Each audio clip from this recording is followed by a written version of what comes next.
Hello guys, welcome to my channel. সন্ধে হলেই মনটা এখন ফাস্টফুড করে, তাই দিদিভাইকে বললাম এই দিদিভাই আজকে কিছু একটা বানিয়ে দে, প্রচণ্ড খিদে পেয়েছে। তাই দিদিভাই বললো চল হোমমেড কিছু বানায়। আর তোমাদের কাদের কাদের আমার মতন সন্ধে হলে কিছু না কিছু খেতে মন যায় আমাকে অবশ্যই কমেন্ট করে জানাবে। আর দিদিভাই নুন, লঙ্কা গুঁড়ি, সোয়া সস আর কর্নফ্লাওয়ার দিয়ে ভালো করে মিক্সড করে নিলো। কর্নফ্লাওয়ারটা তোমরা একটু পরে দেবে। এই যে কর্নফ্লাওয়ার দিয়ে মিক্সড করে নিলো ভালো করে। আর এই চাউমিন আমাদের সিদ্ধ করে রাখা আছে, তারপরে ভালো করে মাংসটা ম্যারিনেট করে নিল, দিয়ে কিছুক্ষণ রেখে দিয়েছিল। আর তারপরে তেলটা দিয়ে দিল কড়ায়। তেলটা কিছুক্ষণ গরম হওয়ার পর এই যে আমাদের চাউমিনটা সিদ্ধ করেছিল তার মাঝে আমরা কিছুক্ষণ ইয়ার্কি করে নিলাম। তারপরে মাংসগুলো ভালো করে ফ্রাই করে নিল গরম তেলটায়। সেই তেলটা আবার তুলে রেখে অন্য তেল দিয়ে শুকনো লঙ্কাটা ভালো করে ভেজে নিল।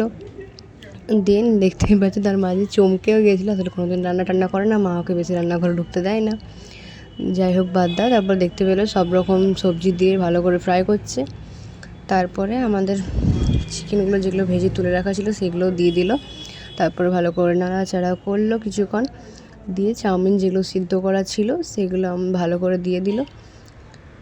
দেখতে পাচ্ছ আমি আর কিছু বলতে পারছি না, আসলে এত বড় ইয়েটা হয়ে গেছে না মিনি ব্লগটা। যাই হোক দেখতেই পাচ্ছ নাড়াচাড়া করছে, আসলে এতটা চাউমিন হয়ে গেছে যে নাড়াও যাচ্ছে না ভালো করে, দেখতেই পাচ্ছ পড়ে যাচ্ছে তোমরা।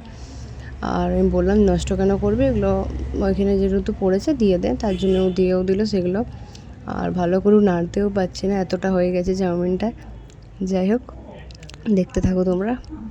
তারপরে যাই হোক করে আমাদের চাউমিন করা শেষ হলো, আর খুব সুন্দর খেতে হয়েছিলো, দেখতেও খুব সুন্দর হয়েছিল।